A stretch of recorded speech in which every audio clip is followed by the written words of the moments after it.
아, 성악가 아니세요? 아, 성악하시는 분. 예. 아, 반갑습니다.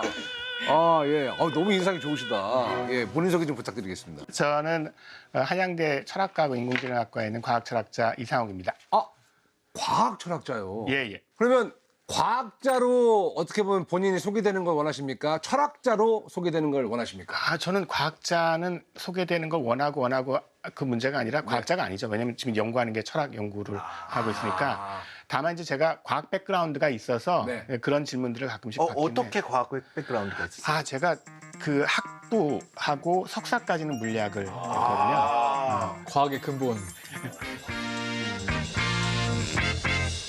좀 궁금한 게, 제가 사실 제가 이제 뭐 크리스찬이고 하지만 그냥 재미로 신년은 새를 매년 봐요. 설레이는 약간 재미로 그냥 재미로 순수하게 맹신하지 않습니다. 근데 내년에 대운이 들어온다는 거야. 결혼이네, 결혼. 결혼. 그런 얘기 들으면 기분은 좋잖아. 그렇죠. 근데 이거를 과학적으로 봐야 되는 건지 아닌지 여기에 대해서 이제 많은 분들이 좀 궁금하실 거예요. 그렇죠. 우리 과학자분들은 어떻게 생각하시는지. 저는 근데 태어나서 한 번도 사주를 안 봐봤어요. 진짜 봐야 돼요. 한 번도 봐요. 좀 봐요. 근데 이게 기본적인 가설 자체가 저는 말이 안 된다고 생각하거든요. 내가 태어난 날짜, 시간이 내 인생에 30년이 지나고 40년이 지나고 50년이 지나고 영향을 준다는 건데 그거 자체가 저한테는 말이 안 되는 거죠. 그리고 네. 그때 같이 태어난 이쪽이 연맹이네. 사람들이 얼마나 많을 거야. 근데 그 사람들을 모아놓고 운명을 보면은 그 사람들이 같냐는 거지. 살아온 길도 그렇고. 아니 충분히 이쪽 의견도 일리는 있어요. 철학 쪽에서는 사주를 어떻게 보십니까? 제가 철학을 대변할 수는 없고 제 생각을 말씀드리면 과학을 우리가 현재 우리에게 익숙한 서양과학, 서양에서 유래해서 사실 우리가 외래과학이 들어온 거잖아요. 그렇죠. 그 이제 주류과학이라고 할 수 있을 텐데 그거를 정의하면 그 정의에 따를 때 사주는 거기 안 맞죠. 그렇죠. 그러니까 뭐냐면 지금 우리는 믿고 있는 게 원자, 분자, 뭐 걔네들의 전자기력, 중력 그렇죠. 이런 게 기본이라고 생각해요. 존재론이 그렇잖아요. 우주론이 그렇게 돼 있다고요. 그럼 도대체 아까 말씀하신 것처럼 사주가 참이려면 우리가 오픈 마인드 돼가지고 사주가 참이라고 치면 도대체 인간이 태어난 월, 시, 년, 시각이 사람 운명을 어떤 방식으로 결정할까를 생각해보면 이게 전자기력인가? 중력인가? 도저히 이게 시나리오 복잡하겠어요. 그러니까 메커니즘이 안 나오는 거예요. 그러니까 요 부분이 중요한데 사실은 사주가 참이 아니다, 틀렸다고 단정 지을 수는 없어요. 맞아요. 그러니까 그런 증거도 없어요. 근데 방법론적으로 주류과학하고 너무 안 맞고 그다음에 사주가 어떻게 맞을 수 있는지를 우리가 파악하기가 굉장히 어려워요. 지금 우리가 가지고 있는 세계관에 입각해 볼 때. 그러니까 그런 의미에서 이제 사주가 비과학적이라고 생각할 수 있는 거죠. 어쨌건 뭐 과학적으로도 증명할 수 있는 방법은 없지만 그렇다고 해서 이거를 또 너무 비난할 수도 없는 거다. 저는 사주가 과학은 아니라고 생각을 해요. 왜 그러냐면 우리가 일반적으로 뭔가 얘기를 했을 때 예를 들어서 뭐 별자리 이런 것들도 되게 많이 보잖아요. 이런 거 보면은 교수님 같은 경우에는 다음 주에 되게 많은 도전이 있을 거지만 내면적으로는 진취적인 도전을 즐기는 그런 것들이 있어서 신문에서 잘 극복해낼 겁니다. 그런 거 나오잖아요. 오늘의 운세 보면은 내가 예를 들어 내가 닭띠면은 닭띠도 내 얘기 같기도 하고 쥐띠도 내 얘기 같기도 그렇게 하고 하면 다 내 얘기지. 그러니까 그런 거를 반엄 효과라고 그래요. 과학적으로 진짜 심리학적으로 있는 효과예요. 사람 반엄. 이름이 반엄? 반엄. 저거 내 얘긴데. 그러니까. 라고 하는 그런 거다라고 하는 얘긴데, hey, beautiful. 사주 있어. 오래된 그 학문이고. 그렇죠. 예, 그리고 어떻게 보면은 그 빅데이터의 어떤 시초가 아닌가. 이런 생각을 해요. 그러니까 사주 자체를 부정을 하는 건 아니에요. 데이터가 많으니까. 오랫동안 우리 문화의 한 부분으로 자리를 잡은 거잖아요. 근데 그게 과학적인 거냐 아니냐라고 봤을 때 방법론적으로는 저는 과학적이지 않다라고 얘기를 하는 거죠. 혹시 올해 우리 몰래 사주 봤는데 좀 안 좋아서 그러는 거 아니에요? 딱 걸렸어. 황영 씨, 올해 사주가 좀 안 좋아서. 어머. 올해 사주가 사주를 부정할 사주네. 올해 사주는 약간 좀 안 좋았나 봐.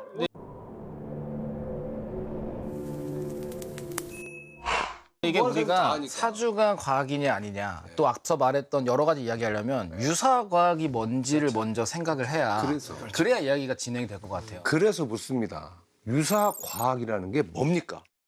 이게 유사라는 표현이 사실 우리가 한국말로 쓰다 보니까 혼동을 겪는 분이 많아요. 맞아요. 비슷하다. 이런 단어로 생각하면은 과학이랑 비슷한데 검증만 안 된 건가? 가짜 과학은 또 아니잖아요. 가짜 과학이에요. 아, 그래요? 그러니까 영어로는 되게 명확하게 나와 있어요. 수도라고. 이게 유사품 그거예요. 아, 유사품에 유사품에 주의하세요? 속지 마세요. 이 유사 그거라 가짜 과학이란 단어로 만들어진 단어인데 가짜 과학이라고 차라리 쉽게 얘기하지 왜? 그 너무 또 직설적이라서 그럴 수도 있고 또 한자로. 사이비 과학이라는 용어가 있어요. 그래서 아, 예. 슈더 사이언스를 직역해가지고 사이비 과학. 그건 과학이 확실히 아닌 거죠. 짭과학. 좀 이상하네. 어감이 좀 이상하네. 짭과학. 그런데 사이비 과학이든 유사 과학이든 어떤 문제가 있냐면 그 어떤 특정 시기에 주류 과학과 그렇지 않은 걸 구별하는 건 아주 명확해요. 왜냐하면 이제 학술지도 있고 학술단체도 있고 교과서가 있으니까 그 교과서에 실린 의견들과 그거에 입각해서 진행되는 연구는 다 주류 과학이에요.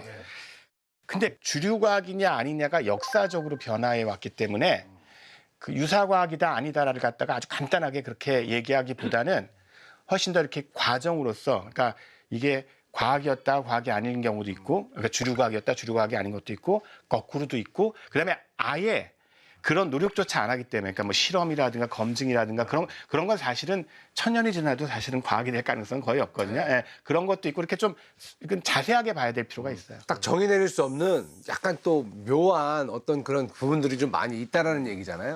20세기 초까지 아직 우리가 방사성 물질에 대해서 지식이 별로 없던 상태에서는 방사성 물질의 의료적 기능에 대해서 사람들이 굉장히 기대를 가지고 실제로 많은 과학자들이 집에다가 설치하는 방사성 물질 나오는 아니 농담이 아니에요. 그거 팔았어요. 알아요. 예, 예. 알아요. 그거 봤어요. 그 사실 지금은 끔찍한 얘기죠. 그거 완전히 그냥 바로 맞고 다 사람들 크게 다칠 수 있는데 그걸 팔았어요 그때는. 보세요. 그 미국에 50년대 장난감 중에 우라늄 장난감이 그러니까 있어요. 뭐 아시죠? 아시죠? 물론 처음 들어봤어요, 진짜요? 우라늄 과학 상자 같은 게 있다니까요.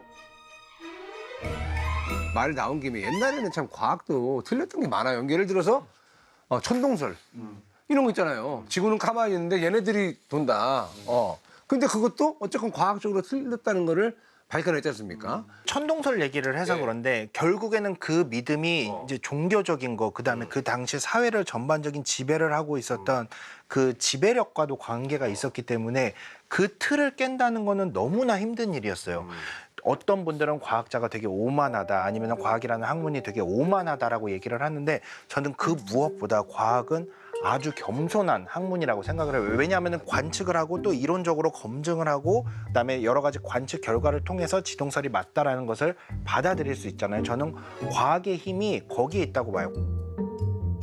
그 우리가 천동설, 지동설 문제 같은 거를 볼 때 조금 조심해야 될 게 실제로 철저하게 과학적인 태도를 가졌기 때문에 지동설이 받아들여지기 어려웠던 이유도 있어요. 네. 왜 그러냐면 이런 거예요. 보세요.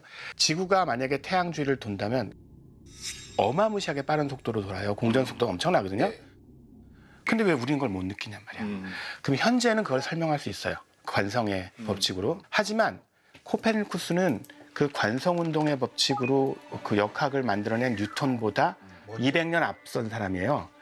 그러니까 코페르니쿠스는 그걸 설명할 방법이 없었어요. 그러니까 뉴턴 역학이 없으니까 설명 못하는 게 너무 많은 거예요. 이게 이렇게 빨리 도는데 왜 우리는 못 느끼고 사람들은 거기에 대해서 아무 반응이 없고 그다음에 얘네들은 왜 도는지. 아는데 설명을 못 하겠네. 이런 거죠. 그렇죠. 그러니까 고민하다가 코페르니쿠스 책 서문에 그렇게 써 있어요. 내가 열심히 노력해서 여기까지는 만들어놨는데 부족한 점이 많다. 후학들이 많은 그 질정을 통해서 좀 더 발전했으면 좋겠다.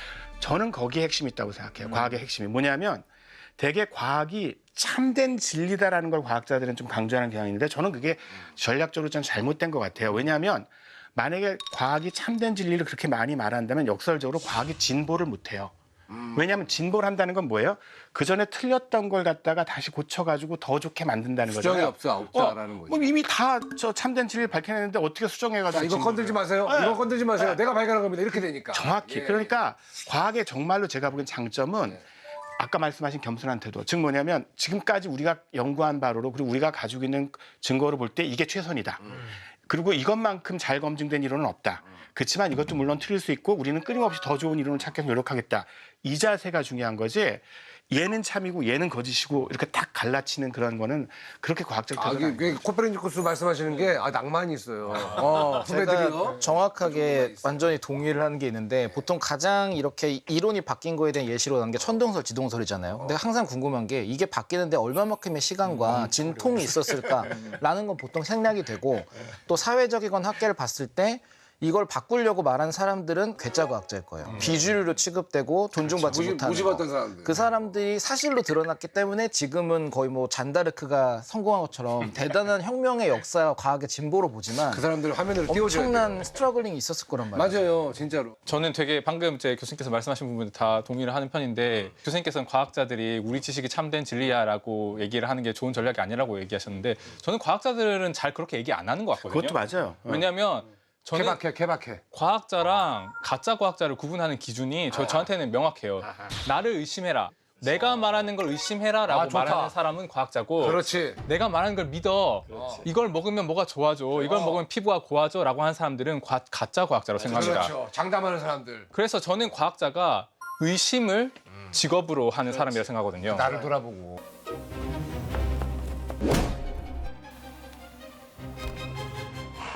네. 근데 저는 이 부분에서 철학이랑 과학이랑 맞닿아 있다고 생각하는 게 저는 결국 철학과 과학의 아버지가 데카르트라고 생각하고 데카르트가 사실 우리가 오늘 살고 있는 이 근대를 연 사람이라고 했을 때 저희한테 가르쳐 준 게 딱 한 가지. 뭐예요? 의심하라. 의심하라. 네. 그 의심하는 태도가 남들을 의심하고 자꾸 바깥을 의심하는 게 아니라 나 자신, 내가 만든 지식과 나의 스승이 만든 지식조차도 언제나 의심하는 그 태도가 저는 어떻게 보면 과학의 태도였던 핵심이라고 저는 그 생각합니다. 학문에 대한 애티튜드죠. 그게 어떻게 보면 나를 비워야, 나를 의심해야 내가 더 뭔가를 발견하고 채울 수 있으니까. 너무 재밌잖아요. 당신을 의심할 수 있어서 나 너무 행복해요. 예. 얼마나 좋아요.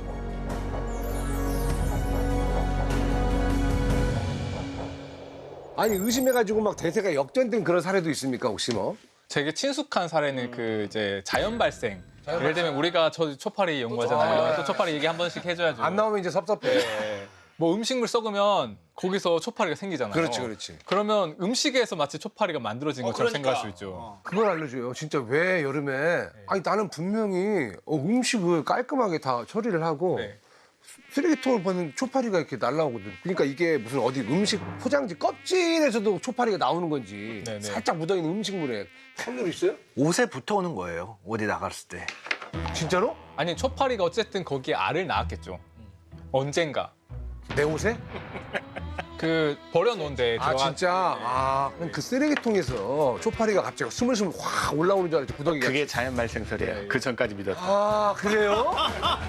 지금 이게 가설이잖아요, 사실은. 네. 음식물에서 저절로 구더기나 뭐 곰팡이나 이런 게 생기는 것이 아니라 바깥에 있는 게 들어가서 생기는 거다. 그걸 어떻게 발견했어? 라고 하는 것을 우리가 유명한 그 파스텔을 프랑스의 이상균 아저씨. 아저씨는 아니고. 그 유명한 이제 자연 발생설을 사실은 반증한 이제 실험이 이제 파스텔을 미생물학에 말하자면 아버지 같은 분이시. 그분이? 네, 이 실험을 간단하게 하신 거예요. 이렇게 일단 유리병 안에 이제 들어있는 수프를 거기는 이제 미생물이 있는데 걔를 끓여서 다 살균해요. 끓이면 다 죽잖아요. 그렇죠.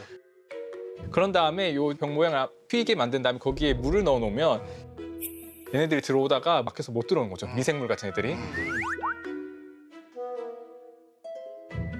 그러면 시간이 지나도 얘가 부패하지 않는 거를 확인한 거예요.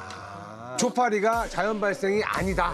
라는 거를 그렇게 네. 발견을 하신 거죠. 초파리 절대 못 들어가게 막으면 초파리는 절대 생기지 않는다. 근데 내 거 쓰레기통 밀폐형인데 원터치로 해가지고 잘 딱 밀폐시키는 건데. 근데 이제 약간 요게 묘미가 마지막 한마디만 보태자면 파스텔도 의심해야 돼요. 생물이 자연 발생하지 않는 걸 정말로 파스텔가 입증을 한 것인가?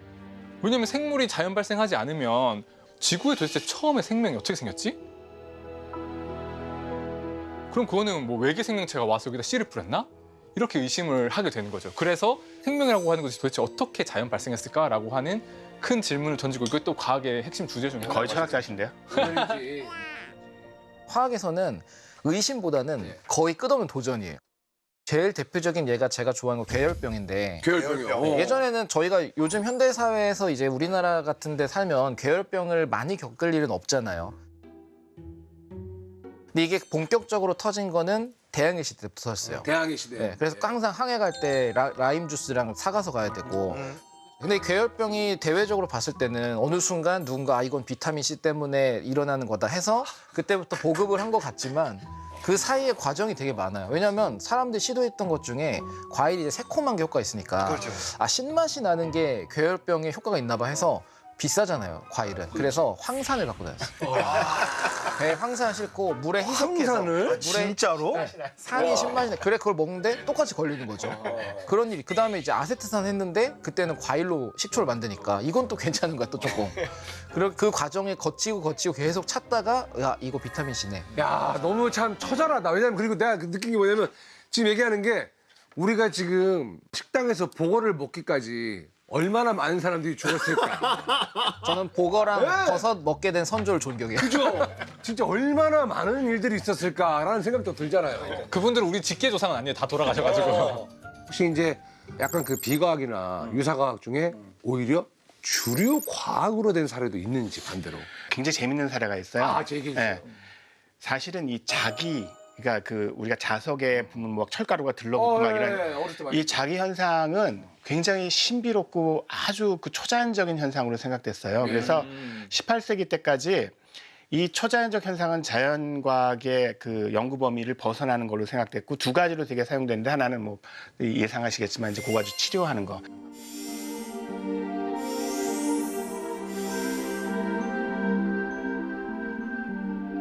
또 한 가지는 유흥. 그래서 18세기 그 유럽 궁정에서 널리 퍼져 있었던 게 굉장히 가벼운 소년한테 정전기를 일으키게 하는 물질들을 막 달아놓고서 그럼 얘가 공중부양을 할 수 있어요. 정전기가 세면 당시에 그 궁궐에서 굉장히 인기 있는 오락거리였어요.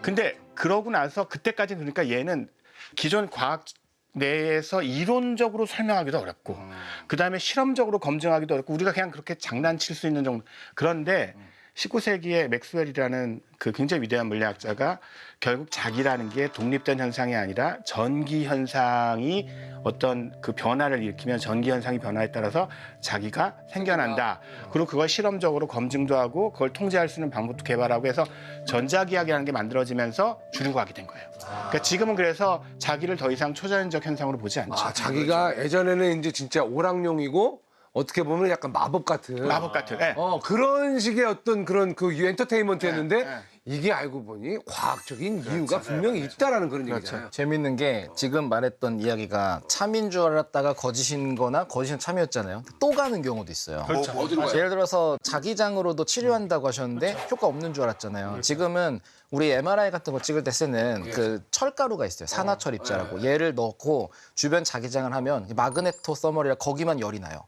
그래서 몸을 안 열고 거기만 태워서 암을 제거하는 거가 실제로 연구가 됩니다. 아, 자기로. 그러면 예전에 저기 어렸을 때 이렇게 부모님들이 붙였던 그 밥 자기방이라고 있어요.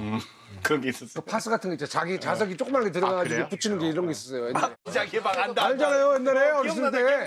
그 파스에다 조그만 자석이 예, 저거 하면 효과 없어요. 계산해봤는데 아, 그래요? 그걸로 효과 안 나는. 사실 별 효과가 없고. 그래요?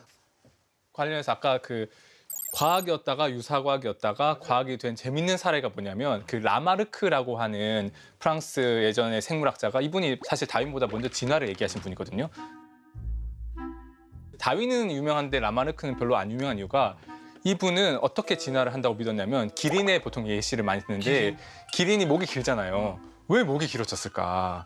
그러면 기린이 높이 있는 잎을 따먹으려고 목을 쭉쭉 빼다 보니까 목이 늘어났고 그 자식들도 그 목이 늘어난 기린의 자식이니까 목이 더 늘어났고 고무고무의미를 먹지 않았을까? 그러니까 그런 식으로 이제 고무고무의 노력을 계속 세대를 거듭해서 하다 보니까 고무 기린.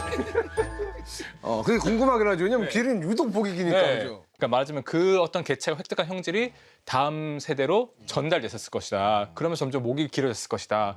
그래서 획득 형질의 유전이라고 하는 게 라마르크의 진화론이 되게 중요한 부분이었거든요. 근데 이게 다윈이 나와서 그거 아니야. 목이 긴 기린이 나온 거는 기린의 목 길이가 다양하게 있는데 어떤 집단 내에서 목이 제일 긴 애가 나뭇잎을 제일 잘 따먹으니까 걔네가 선택해서 걔네가 번성하고 그 과정이 계속되면서 점점점 목이 길어졌을 거야 라고 설명한 게 자연 선택이거든요. 어떤 게 맞는 말이에요? 용불용설은 유사과학이 되고 자연 선택설은 주류 과학이 됐죠. 분명히 그러니까 참 이게 라이벌이라는 게 그렇죠. 예. 그런데 라이벌전이야. 최근에 이제 사실은 저희 쪽에서는 난리가 한 1, 20년 동안 났던 게 저희 쪽은 예쁜 꼬마 선충.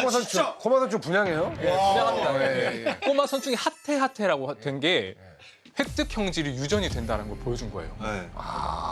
연구를 해보니까 어떻게 그게 되는지 아주 작은 RNA, 이번에 노벨상 받은 그런 그렇죠. RNA와 관련된 애들이 이 실제로 획득 형질의 유전, 예를 들면 엄마가 바이러스에 감염됐어요. 그래서 그 바이러스에 대항할 수 있는 능력이 생겼어요. 근데 그 자식들, 손주들까지도 한 번도 바이러스에 감염된 적이 없는데 그 면역 능력을 유전받는 거.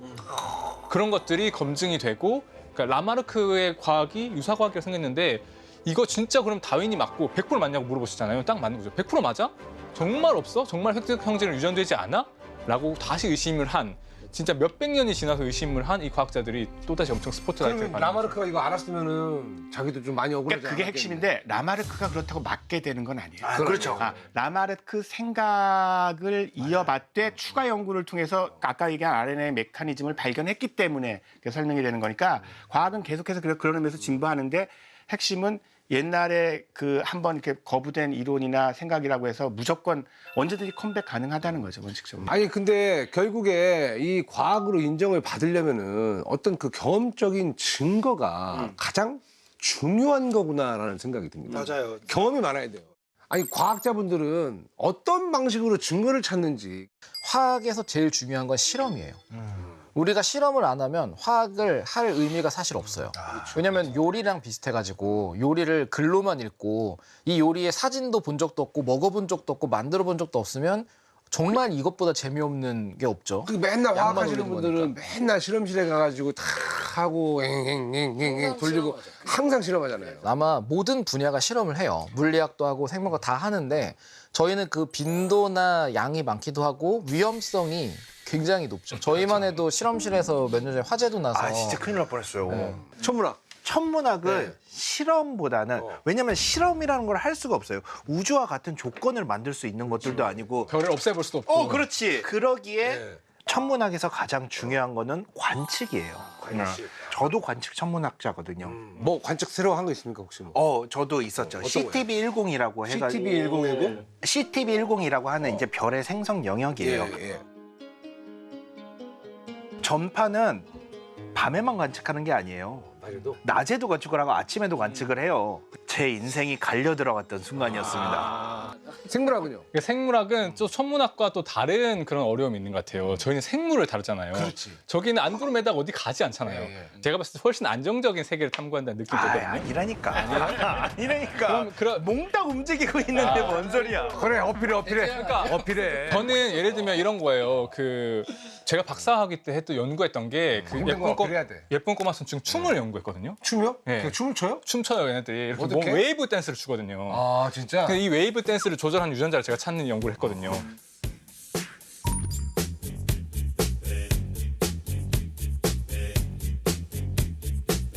예를 들어서 춤과 관련된 유전자를 찾았어요. 그럼 이 유전자가 진짜 유전자인지 아닌지를 알려면 유전자를 망가뜨렸을 때 보통 일반적인 정상적인 꼬선충보다 춤을 더 잘 추거나 못 추거나 해야 되잖아요. 어땠어요? 그래서 망가뜨리면 춤을 더 잘 추는 애들 실제로 저도 찾았어요. 일부러 화학 물질 쳐서 춤 잘 추는 돌연변이를 찾았거든요.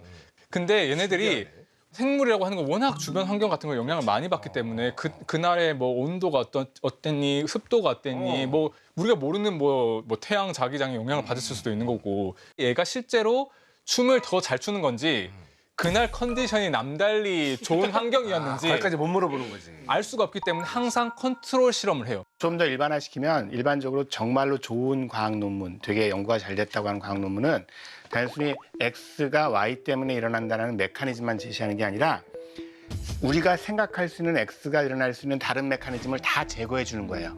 X가 Z 때문에 일어났다고 생각할 수 있지만 우리는 이런 이유 때문에 그게 아니라는 걸 밝혔다. 그래서 다 제껴주고 이것까지 제시하면 정말 설득력이 높아지죠. 근데 그거 하기가 굉장히 힘들어요. 그만큼 되게 그 증거를 찾고 실험이라는 게 정말 중요한 것 같은데 자 근데 이제 여러분 저도 참 기대를 많이 했었던 거거든요. 초전도체. 왜 안 나오나 했어. 인터넷 모든 커뮤니티가 난리가 났습니다. 근데 알고 보니 아니었던 걸 수도 있고 조용해집니다. 예, 나중에 또 틀린 걸로 밝혀지기도 하고 이런 일이 왜 발생을 하는 걸까요?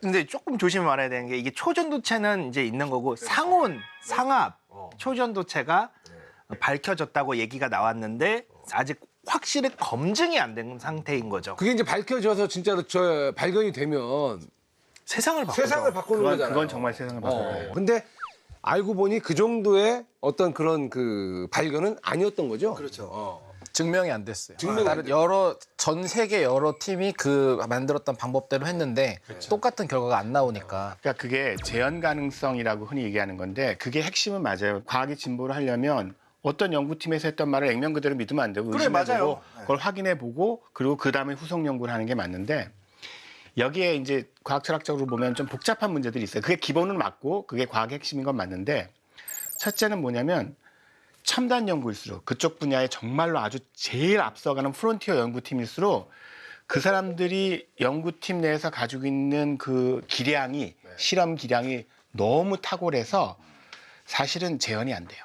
그 밑에 팀들은 기량이 부족해서도 그렇고 장비가 그 정도가 정확도가 안 나요. 그쪽도 이제 장비빨이 돈이 없어요. 있을 거 장비빨이 아니에요. 엄청나요. 예. 그러니까 장비가 그 정도가 안 되는 그렇죠. 거예요. 그러니까 실제로 어떤 문제가 있냐면 많은 경우에 정말로 탁월한 연구팀이 어떤 결과를 냈는데 내가 후속 연구를 해서 재현을 해봤는데 재현이 안 되면 원래는 그러면 안 되는데 지금 유행을 한참 타야 되니까 저거가 맞다고 치고 후속 연구를 일단 하는 경우가 있어요. 그러니까 이게 물론 나중에는 결국 밝혀져요. 왜냐하면 후속 연구를 하다 보면 어디가 막히고 문제가 생기는데 그 다시 돌아가 보면 나중에 이제 문제가 생겼다는 거가 그리고 이제 그게 더 심각해지면 이제 연구 부정행위까지 가는 길이 있어요.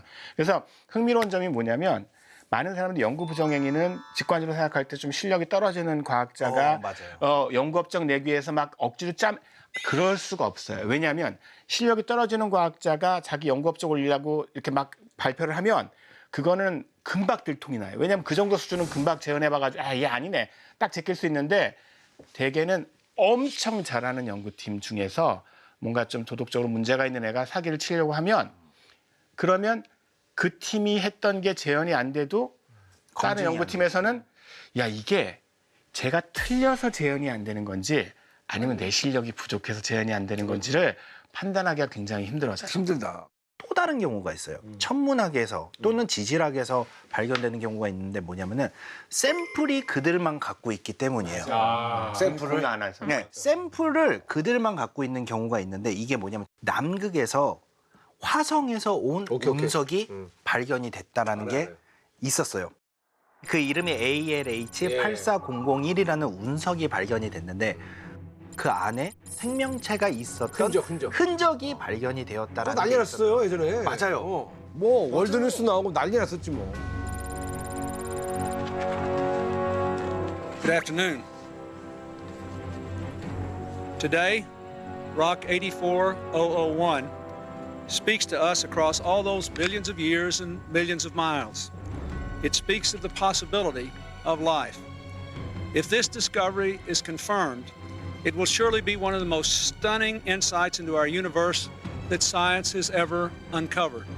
그게 화성에서 온 운석이라는 거는 금방 검증이 가능해요. 왜냐하면 우리가 화성을 그 이전에 탐사를 하면서 화성에 어떤 샘플들이 있고 화학적 조성들이 어떻게 뭐 갖고 있지는 않지만 뭐 이런 거를 알고 있으니까. 근데 결국에는 아닌 게 밝혀졌고 아닌 걸로 발표를 했어요. 그게 이제 어떻게 보면 지구에 있던 그게 아니에요? 그렇죠. 그게 왜 그렇게 됐냐면은 당시에 이제 주사 현미경으로 봤는데 그 당시에 주사 현미경에는 이제 한계가 있었던 거죠.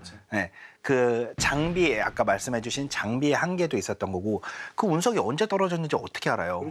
오랫동안 지구에 있었을 거잖아요. 그러니까 지구에 오염이 됐을 수도 있고 그리고 그거를 이제 검증을 하던 연구팀 자체는 또 얼마나 원했겠어요.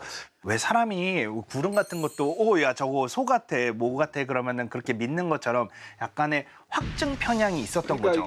그러니까 그렇게 우연의 일치나 그다음에 분석 기술의 한계나 관측 장비의 한계 때문에 과학자가 자기가 충분히 완벽하게 과학적으로 연구를 하고도 여전히 틀리게 되는 경우가 발생을 하는 거예요.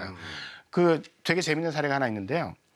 그 세른이라고 유럽의 입자 물리학 연구센터 굉장히 그 탑 클래스 연구라고 여기는 제가 그 관련 과학자한테 거기서 연구하는 과학자한테 들었는데 자기가 생각하기에 아무리 획기적인 연구를 했다고 해도 함부로 발표를 못 한대요.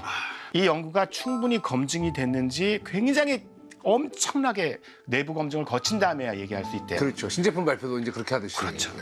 근데 이 세른이 몇 년 전에 빛보다 빠른 입자 너무 유명했죠. 네, 그거 발표했거든요. 빛보다 빠른 것은 없다는 아인슈타인의 특수 상대성 이론을 뒤집는 실험 결과가 나왔습니다. 유럽 입자물리연구소의 실험 결과 빛보다 빠른 입자의 운동이 관측됐다며 중성 미자 가운데 한 개가 빛의 속도보다 10억 분의 1초, 60나노초 빠르다는 사실을 처음 확인한 것으로 전해졌습니다.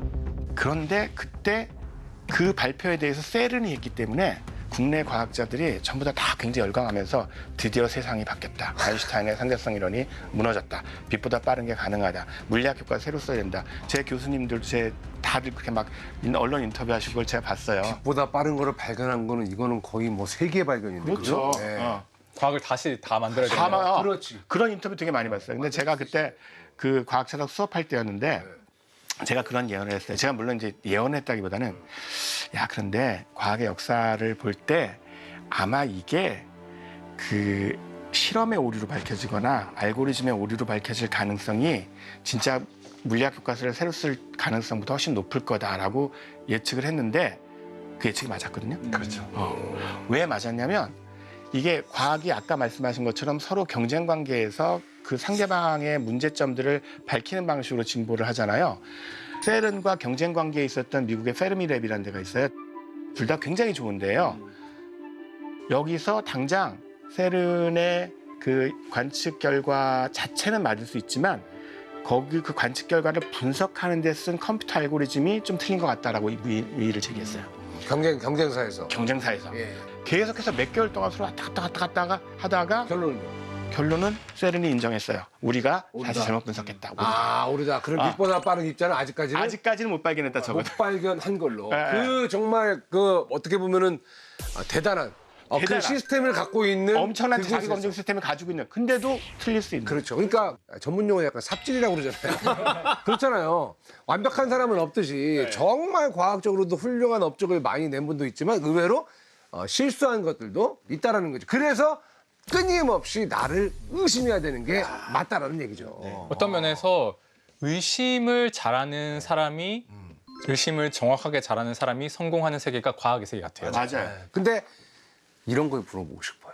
오히려 이 과학자들한테 아우 진짜 복장 터지게 하는 복장 터지게 하는 유사 과학도 있었는지. 예, 뭐 예를 들어서 이제 어떤 그 제품이 나오면 이제 누구 얼굴이 들어갑니다. 과학자. 근데 이 사람이 과학자인지 아닌지 모르겠어. 연기자지 보통. 그런 거 있잖아요. 있죠. 특히나 이제 그 지방에 계시는 어르신분들, 예, 뭐 매트 안 사신 분 없습니다. 그죠? 그냥 자기만 하면은 그냥 뭐가 뽕뽕뽕 나온다, 뭐 몸에 좋은 것들이 나온다 이런 것도 원적외선이 뿜어져 뭐 나오는. 있잖아요. 음이온.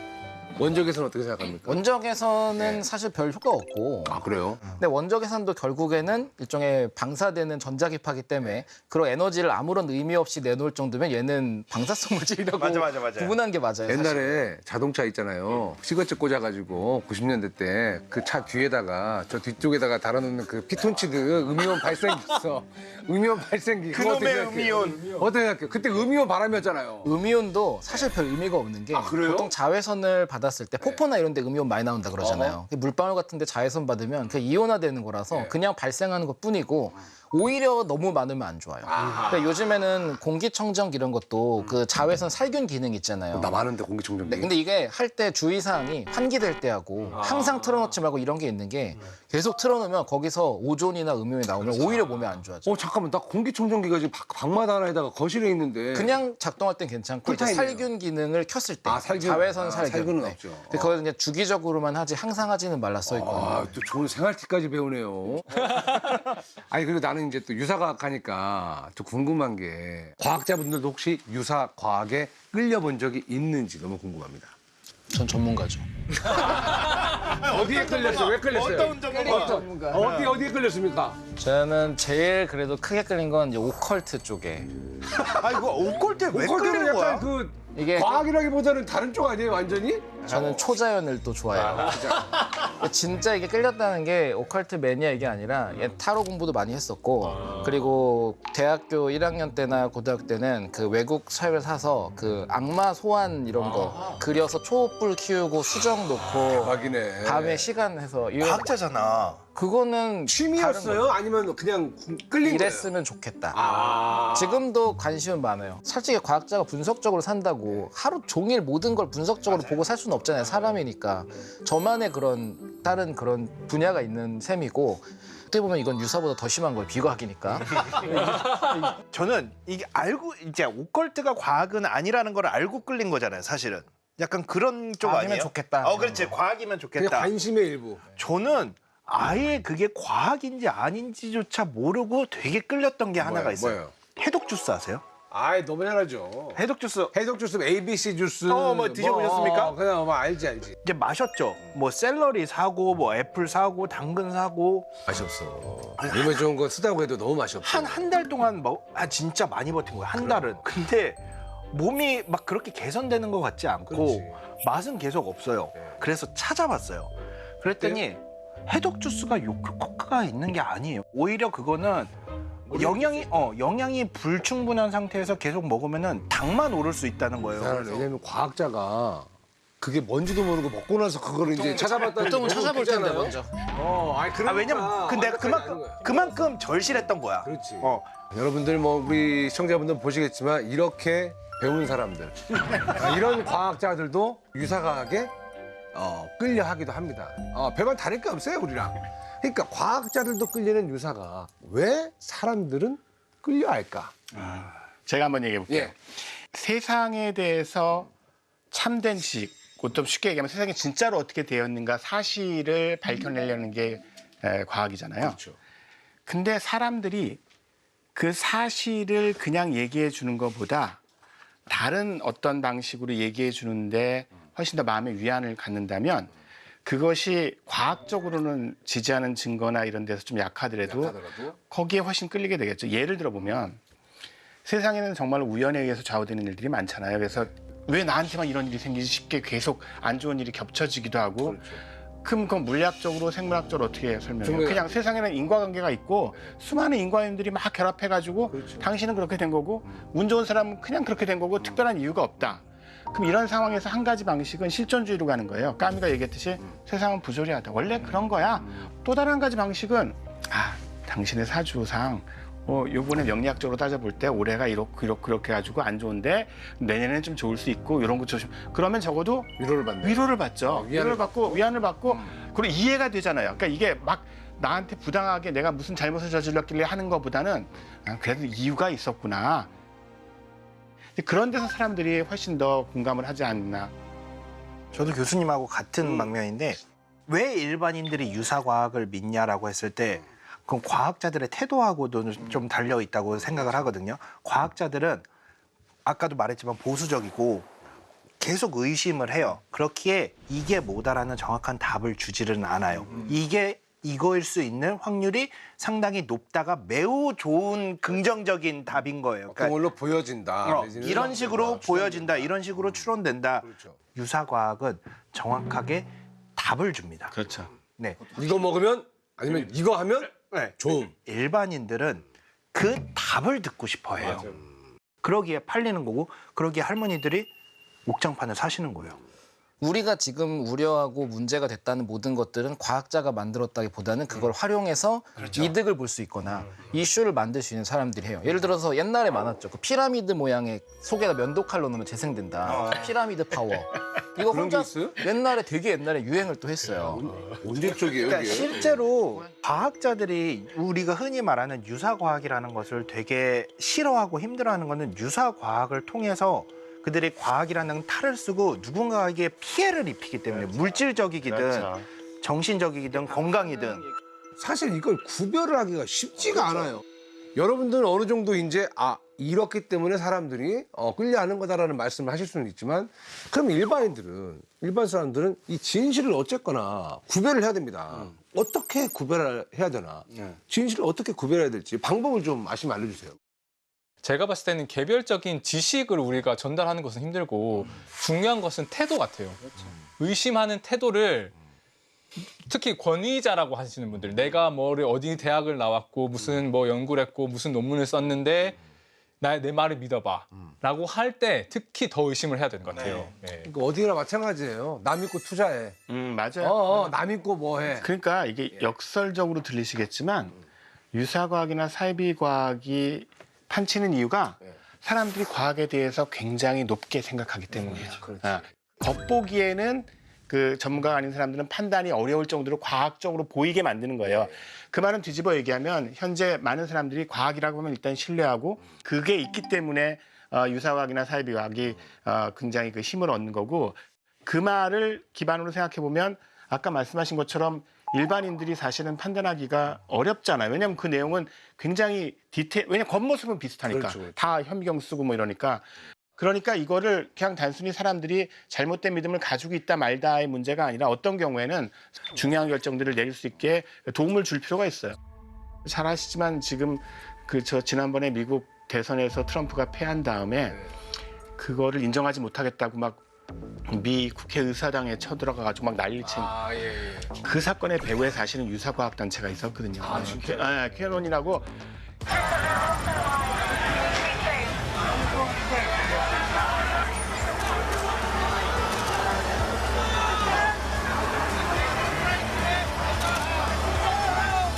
뭐 예를 들어서 코로나 백신은 사람들을 갖다 멍청이로 만들기 위해서 퍼뜨린 뭐 이런 식의 말도 안 돼. 근데 그 사람들이 결국은 그런 말도 안 되는 얘기들을 과학의 이름으로 포장한 다음에 널리 퍼뜨려서 결국은 미국 민주주의의 근간이 흔들리는 일까지 갈 수 있다는 거예요. 현혹이 될 수 있으니까. 그러니까 결국은 많은 사람들이 갖춰야 될 역량이 모든 사람들이 다 과학에 대해서 천재가 될 수는 없잖아요.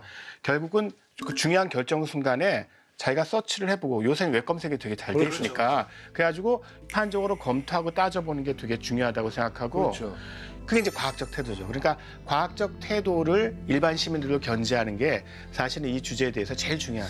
이 과학적 사고와 과학적 태도라고 하는 것이 과학자들이 가져도 좋지만 일반인들이 가져도 굉장히 큰 도움이 되기 때문에 또 많은 시청자들이 이걸 보면서 또 과학이라고 하는 것이 막 이게 맞아, 이게 세상이야, 이게 우주야, 이게 자연이야 알려주는 게 아니라 우주가 뭔지 잘 모르겠지만 우리가 알아낸 건 이거야, 같이 생각해보자. 근데 내 말이 틀릴 수도 있어 라고 하는 것이 이제 참 과학적인 태도라는 거를 보시고 이해해 주시면 되게 좋을 것 같습니다. 오늘 너무 좋은 말씀을 해주신 것 같아요. 그래서 또 저희 프로그램이 있는 거고 취미는 과학이 그래서 있는 거라고 생각을 합니다. 진짜로. 철학과 과학이 함께 만나니까 더 풍성해지고 대서사시 같은 느낌이 들어요.